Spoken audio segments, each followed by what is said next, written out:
So hi guys, welcome back to my two videos. तो इस video में दोस्तों डिस्कस करने वाले हैं यहाँ पर कुछ इंपॉर्टेंट कंपनीज़ को और उनसे रिलेटेड कुछ इंपॉर्टेंट अपडेट्स हैं जिसकी बात करेंगे इस वीडियो में।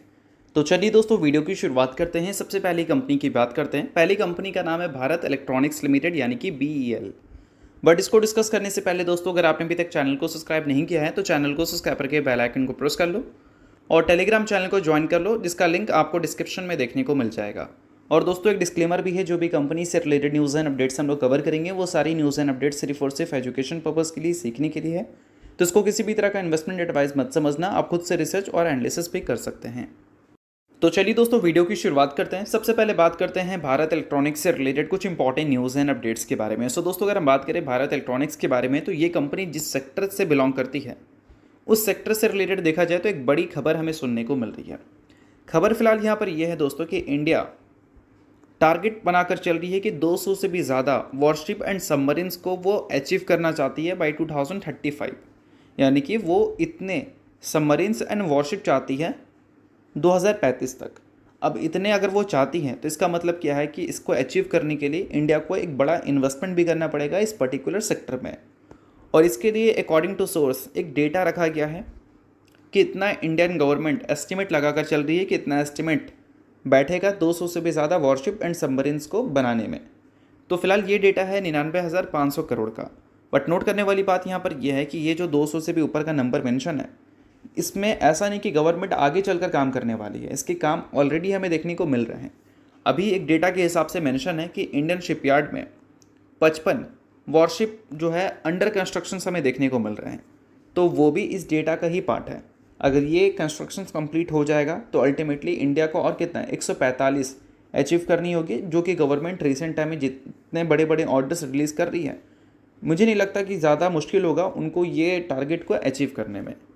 अब ये टारगेट वो अचीव करती है तो कुछ बड़ी कंपनीज़ हैं जो कि इस सेक्टर में काम करती है, उसको इससे अच्छा फ़ायदा मिल सकता है बिज़नेस को ग्रो करने में। तो इसमें पहली कंपनी का नाम आपको देखने को मिलता है मैज़गॉन डॉक शिप बिल्डर्स लिमिटेड, जो कि नवरत्न डिफेंस PSU कंपनी है। और इनको काफ़ी सारे ऑर्डर्स रिसेंट टाइम में मिले भी हैं और आगे चलकर भी मिलते हुए देखने को मिल सकते हैं।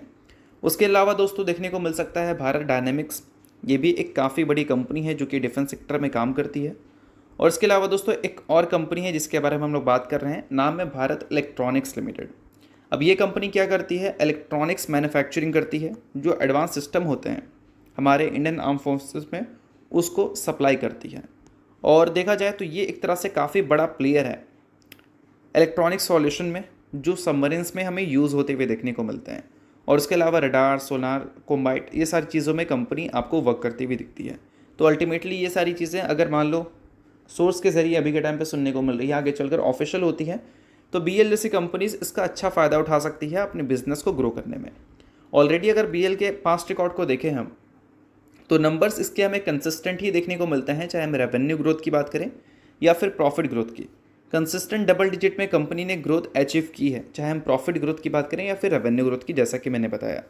और बाकी डिफेंस कंपनी के कंपैरिजन में इस कंपनी की जो एग्जीक्यूशन पेस है वो काफ़ी कंसिस्टेंट भी रहते हैं। तो इस वजह से बोल सकते हैं कि अगर गवर्नमेंट डिफेंस सेक्टर में एक बड़े एलोकेशंस लगातार हर फाइनेंशियल ईयर इंक्रीज़ करती है, तो उस केस में क्या है कि इन कंपनीज़ को अच्छा फ़ायदा मिल सकता है बिजनेस पॉइंट ऑफ व्यू से। बाकी कोई रिकमेंडेशन नहीं है, सभी चीज़ें सिर्फ डेटा की बेसिस पे है, तो खुद का रिसर्च और एनालिसिस भी आप कर लेना।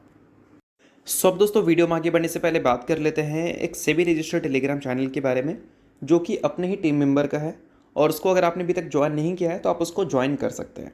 अब देखो, ज्वाइन करने का सबसे बड़ा बेनिफिट क्या है कि काफ़ी सारी कंपनी के जो चार्ट्स होते हैं उसको अच्छी तरह से एनालिसिस कर कर आपको यहाँ पर अपडेटेड देखने को मिलता है। और सेबी रजिस्टर्ड टेलीग्राम चैनल है, तो सेबी रजिस्टर्ड रिसर्च एनालिस्ट के द्वारा अच्छी तरह से प्रॉपर एनालिसिस करके ही ये सारी डिटेल्स आपको देखने को मिलती हैं।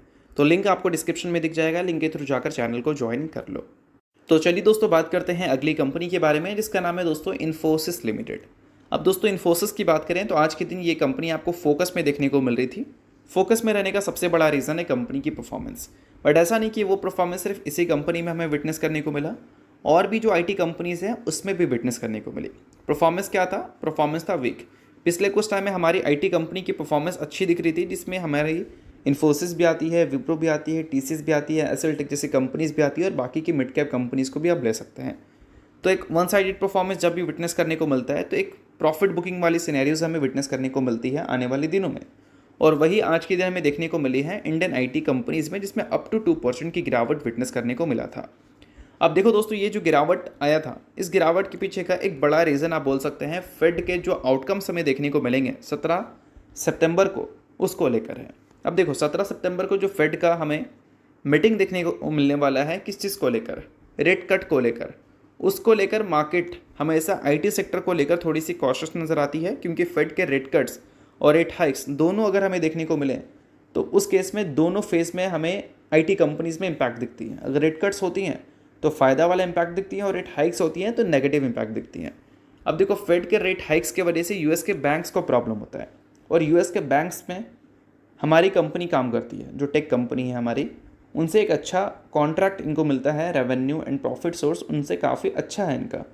और यूएस के जो बैंक्स हैं वो अगर ख़राब परफॉर्म करेंगे तो अल्टीमेटली हमारी टेक कंपनी को कम काम मिलेगा, इस वजह से उनके नंबर्स में इम्पैक्ट आ सकती है। तो इस वजह से जब भी फेड की मीटिंग हमें दिखता है तो यूएस के बैंक्स तो फोकस में रहते हैं, बट साथ में इंडियन आईटी कंपनीज भी फोकस में रहते हैं।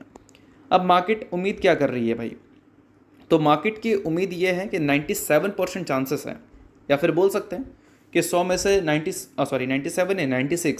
100 में से 96 लोग ये उम्मीद करके चल रहे हैं कि 25 बेसिस पॉइंट से रेट कट्स हमें देखने को मिल सकती है, और वही 4 लोग ये उम्मीद कर चल रहे हैं कि 50 बेसिस पॉइंट से रेट कट्स देखने को मिल सकते हैं। तो देखो मार्केट की एक्सपेक्टेशन है कि 25 बेसिस पॉइंट से रेट कट्स हमें देखने को मिल सकता है। एक्सपेक्टेशन के हिसाब से अगर चीज़ें देखने को मिली तो चलो ठीक है, अगर एक्सपेक्टेशन से बेटर हो गया, लाइक 50 बेसिस पॉइंट से अगर रेट कट हो गया, तो मार्केट इससे सरप्राइज हो गया, और इस केस में ये अच्छी खबर बन सकती है।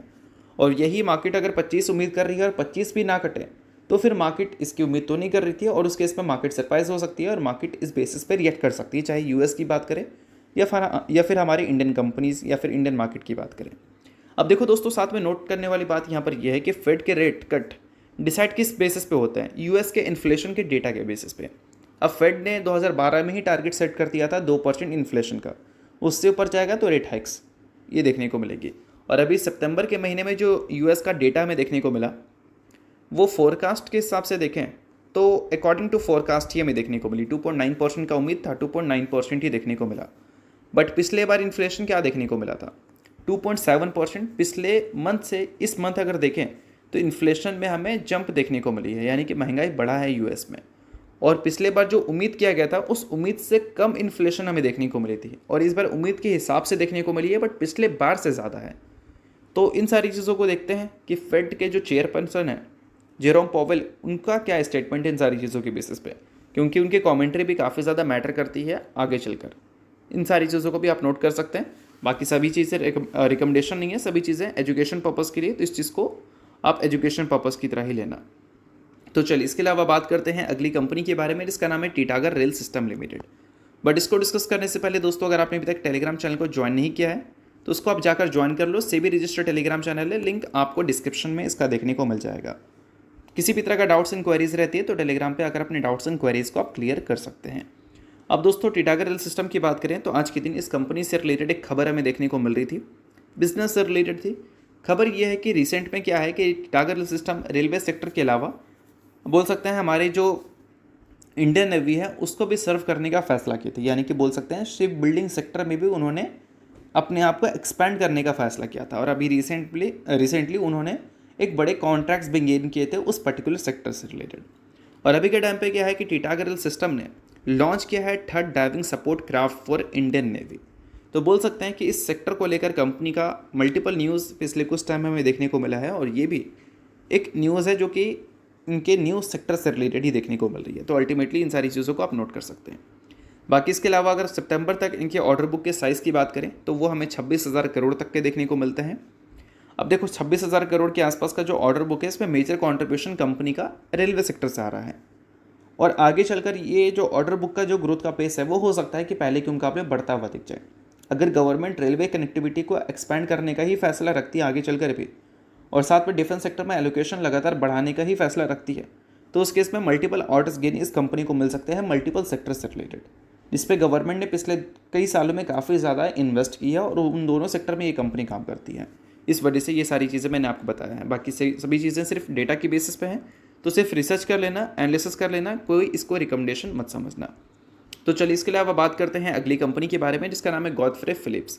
रिसेंटली दोस्तों कंपनी ने स्प्लिट थी, बोनस की अनाउंसमेंट की थी 2:1 की रेशियो में। इसका एक्स डेट हमें कल के दिन देखने को मिलने वाला है। सो अगर आप इस कंपनी के शेयर होल्डर हैं तो कल के दिन 2:1 के बोनस के हिसाब से अगर आपको टेक्निकल एडजस्टमेंट देखने को मिलती है तो बिल्कुल भी पैनिक आप मत करना, क्योंकि वो टेक्निकल एडजस्टमेंट है, बोनस स्प्लिट इवेंट के एक्स डेट पर हमें देखने को मिलती है। जैसे ही नंबर ऑफ एक्स्ट्रा शेयर्स आपको डिमेट अकाउंट में मिलते हुए दिखेंगे तो आपके जो टेक्निकल एडजस्टमेंट की वजह से डिमेट अकाउंट में लॉस दिख रहा होगा वो बैक टू नॉर्मल हो जाएगा। तो इस वजह से इन सारी चीज़ों को आप समझ लेना, अगर आप बिगिनर हैं तो समझने की काफ़ी ज़्यादा ज़रूरत आपको है। तो चलिए दोस्तों, ये वीडियो यहाँ तक था। आप करता हूँ वीडियो आपको अच्छा लगा होगा, लाइक कीजिए, पहली बार सब्सक्राइब कीजिए। वीडियो के लिए बहुत बहुत शुक्रिया।